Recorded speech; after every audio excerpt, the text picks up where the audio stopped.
DSA bank of Baroda वाला हम लोग देखने वाले हैं कि उसमें एलिजिबिलिटी क्या है, कितना पैसे मिलने वाले हैं, राइट। तो सबसे पहला एलिजिबिलिटी किसके लिए, इंडिविजुअल्स के लिए देखते हैं। ये कौन होने चाहिए, an approved agent for selling NSC, जो एनएससी नेशनल सेविंग सर्टिफिकेट बेचते हैं, लाइफ इंश्योरेंस पॉलिसी बेचते हैं, म्यूचुअल फंड्स बेचते हैं, गवर्नमेंट अप्रूव्ड जो वैल्यूअर्स होते हैं, चार्टर्ड अकाउंटेंट्स को भी ये देने के लिए तैयार रहते हैं, टैक्स कंसल्टेंट्स को भी ये देने के लिए तैयार रहते हैं। क्यों? क्योंकि इनके पास में कस्टमर रहते हैं। रियल एस्टेट ब्रोकर्स को भी ये दे सकते हैं, कंसिडर ये करेंगे वो कि उनका लोकल स्टैंडिंग या रेपुटेशन खराब तो नहीं है, कि उनका नाम सुन के लोग भाग जाते हैं, ताकि बैंक का भी रेपुटेशन खराब ना हो जाए। इसीलिए वो चेक करेंगे, रेपुटेशन अगर बुरा नहीं है तो ये संभावना रख सकते हैं कि भाई अच्छा है। और इनको क्यों देना रहता है, इसीलिए ताकि इनके पास में कस्टमर का बेस होगा या उनके पास डेटा बेस होगा।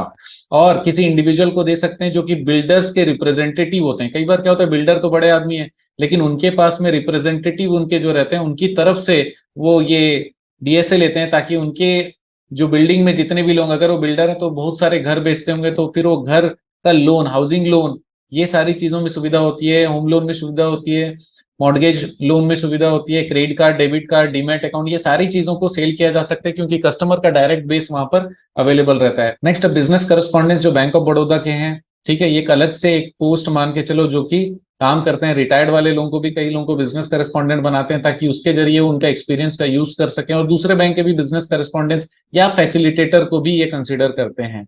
मिनिमम एज क्या है, 21 ईयर्स। मैक्सिमम में कुछ भी ऐसा लिखा हुआ नहीं है, लेकिन हाँ, फिजिकली फिट या केपेबल ऑफ कैनवास बिजनेस, मतलब वो पब्लिक से मिलना या फिर पब्लिक को जुगाड़ करना, पब्लिक से उनका रिलेशन मेंटेन करने लायक उनकी हालत रहनी चाहिए फिजिकली। नेक्स्ट है, should be local resident at least matriculate, इसका मतलब 10वीं पास तो होना ही चाहिए। And able to communicate effectively, जिनकी बातचीत बहुत अच्छी हो लोकल लैंग्वेज में। कई बार क्या होता है कि जैसे छत्तीसगढ़ है तो छत्तीसगढ़िया बढ़िया बोलता है, तो कई बार क्लाइंट अच्छे हो जाएंगे। अगर बिहार है तो बिहारी अच्छा बोलता हो, जो भी स्टेट है उस स्टेट के हिसाब से लोकल लैंग्वेज कई सारे लोग बहुत अच्छा बोलते हैं और उनका कम्युनिकेशन अच्छा रहता है, तो वैसे लोगों को भी ये रख सकते हैं। ये तो हो गया इंडिविजुअल का। ये पूरे रूल्स किसके थे, इंडिविजुअल्स के थे। अब हम लोग आ जाते हैं नॉन इंडिविजुअल्स में। तो नॉन इंडिविजुअल में प्रोपराइटरी पार्टनरशिप फर्म, एलएलपी मतलब लिमिटेड लाइबिलिटी पार्टनरशिप कंपनी, जो कि रजिस्टर्ड है इंडिया में, इनको भी दिया जाता है। तो जो कॉर्पोरेट डीएसए मिलते हैं वैसे वाले लोग यहाँ पर ले सकते हैं। इंस्टीट्यूशनल एजेंसी, कंसल्टेंसी ग्रुप भी हो सकता है, कोई फर्म हो सकता है, firm of chartered accountant. Individual C का तो ऊपर में दे दिए। अगर चार्टर्ड अकाउंटेंसी फर्म है, जैसे मेरा फर्म है जिसमें पार्टनर्स भी हैं, तो ये फर्म भी ले सकती है। रियल एस्टेट ब्रोकर्स भी ले सकते हैं, ब्रोकर्स का एसोसिएशन होगा वो भी ले सकता है, डीएसए ऑफ बिल्डर्स भी ले सकते हैं, मैनेजमेंट कंसल्टेंट्स भी ले सकते हैं, राइट।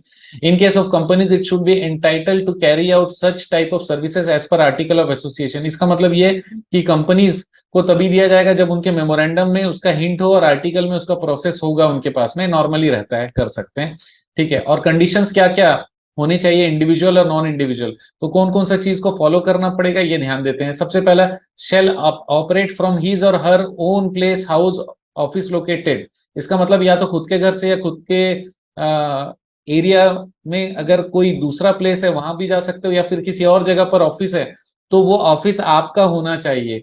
किसी और की जगह पे जाके अगर आप बैठे और उसका दुकान चल रहा है और आप बोलते हो एक टेबल मेरा है और वहां पे डीएसए कर रहे हो, तो वहां पे देगा नहीं वो। क्यों? क्योंकि वहां बैंक वाले लोग आते जाते रहेंगे, कंप्लेन हो जाएगा, नहीं होगा। शुरुआत में ही मना कर दो। Knowing that the bank will not provide any space infrastructure for the purpose, मतलब ये जानना पड़ेगा आपको कि बैंक अलग से कोई जगह देगी नहीं बैठने के लिए। जैसे व्हीकल फाइनेंस वाले में क्या होता है, शोरूम में हर बैंक वाला जाके बैठा रहता है, वो बैंक का आदमी रहता है। डीएसए के आदमी कई बार बैठे रहते हैं, लेकिन डीएसए का खुद का ऑफिस होना ही चाहिए, राइट। नेक्स्ट है, he she it will not canvass or do any service under this agreement with any customer in the premises of the bank. Bank के अंदर जाके कस्टमर पकड़ के नहीं लाएगा, बैंक के बाहर के कस्टमर पकड़ के लाने के लिए ये डीएसए दिया जा रहा है। जो बैंक के अंदर जा रहा है उसको तो बैंक खुद ही हैंडल कर ले रहा है, और ये चीज पहले से रिटर्न में उनको बताना पड़ेगा। Next, should have mobile phone facility in his her own name, खुद के नाम पे मोबाइल फोन का फैसिलिटी रहना चाहिए, और in the name of firm और कंपनी और एलएलपी, या फिर अगर वो फर्म या कंपनी और एलएलपी है तो उन कंपनी, एलएलपी या फर्म के नाम से मोबाइल नंबर का फैसिलिटी होना चाहिए। अब जॉब प्रोफाइल क्या है, काम क्या करने वाला है। Generation of leads for home loans, ये जितने भी लोन होते हैं ना वो सारे लोन का लीड्स जनरेट करेगा वेरियस सोर्सेस से। क्या क्या सोर्सेस होंगे, देखो ये सोर्सेस भी आपके सीखने के लिए। बिल्डर से हो सकता है, होम लोन एक्सपो जहां पर होता है वहां लगा सकते हो, होम लोन मेला हो सकता है, प्रमोशनल इवेंट्स हो सकते हैं जो कि ऑर्गेनाइज आप कि आपने किया हो, किसी और ने किया हो, जहां आपने पार्टिसिपेट किया हो, वहां से जुगाड़ कर सकते हो। Meet intending home loan borrowers at a place and time convenient to them. कई बार क्या होता है, जो घर खरीदने वाले लोग रहते हैं या किसी बिल्डिंग में जो लेने में इंटरेस्टेड रहते हैं, उनकी अलग से मीटिंग बुला के आप काम कर सकते हो। Ensure completion of application in all respects, ये तो आप कर लिए, लेकिन ये जो एप्लीकेशन है इसको पूरी तरीके से कंप्लीट करना आधा अधूरा रहेगा, समय भी लगेगा, प्रॉब्लम भी आ सकती है। Fill in home loan application and obtain all the requisite documents. Home loan application को आपको भरना है, सारे डॉक्यूमेंट उनसे कलेक्ट करने हैं, जो ब्रांच है वहां पर लेकर जाना है। और कैसे जाएगा? Through any other person authorize, या तो डीएसए खुद जाए या अपने किसी ऑथोराइज पर्सन को भेजे on it's behalf for further processing, आगे का प्रोसेसिंग के लिए।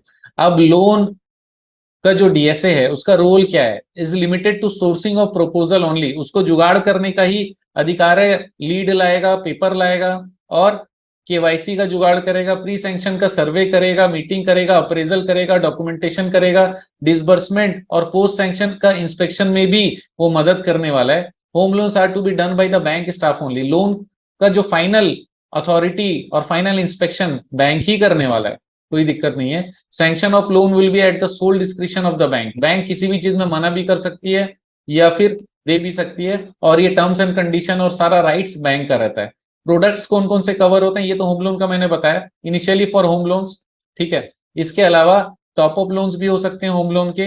नेक्स्ट होम लोन का टेक ओवर भी कर सकता है अगर वो एलिजिबल है तो। कई बार क्या होता है, होम लोन पे इक्विटेबल मॉर्गेज को एक्सटेंशन करके पैसा बढ़ाया जाता है, तो फिर उसमें कोई भी पैसे मिलने नहीं वाले हैं। For new customers will be eligible for पे आउट, नए कस्टमर पे ही पे आउट मिलेगा। तो ये हाउसिंग लोन के सारे रूल्स रेगुलेशन साथ में बताते जा रहे हैं। टर्म्स ऑफ एम्पैनलमेंट क्या है? प्योरली टेम्पररी, ये जरूरी नहीं कि रेगुलर चलता रहे। ये रेगुलर चलेगा कैसे? अगर आप सही काम कर रहे हो तो। DSA will execute A stamp agreement, stamp agreement होगा एज पर एनेक्सर 4 में। Empanelment is not an offer of permanent employment, ये रेगुलर एम्प्लॉयमेंट नहीं है बैंक में, ये केवल राइट है कि आपको वहां पर सोर्सिंग करके देना है, उसके बाद उसके आगे क्या होगा बैंक डिसाइड करने वाली है। Not with standing anything content in this agreement, it is further clarified that the empanelment of DSA is purely on contract basis, ये पूरा कॉन्ट्रैक्ट बेसिस पे, इंसेंटिव बेसिस पे, चार्जेस बेसिस पे, फीस बेसिस पे। और बैंक में at any time terminate, किसी भी समय बैंक को लगता है कुछ गड़बड़ हो रही है तो टर्मिनेट कर सकता है। The empanelment of DSA with the bank is a service provider only and it does not create any employer employee relationship, यहाँ पर कोई नौकरी नहीं है, आप केवल सर्विस प्रोवाइडर बनते हो अगर आप डीएसए ले रहे हो तो। पीरियड क्या है? इनिशियली 2 साल के लिए रहेगा, अगर बीच में टर्मिनेट करना चाहे तो कर सकते हैं, और उसके बाद फर्दर में भी extended for 2 years bye the bank, और इस तरीके से एक्सटेंशन चालू रह सकता है। जो भी पे आउट डीएसए को मिलने वाला है उस पे जो टीडीएस एप्लीकेबल होगा, टीडीएस हम लोग को देना पड़ेगा।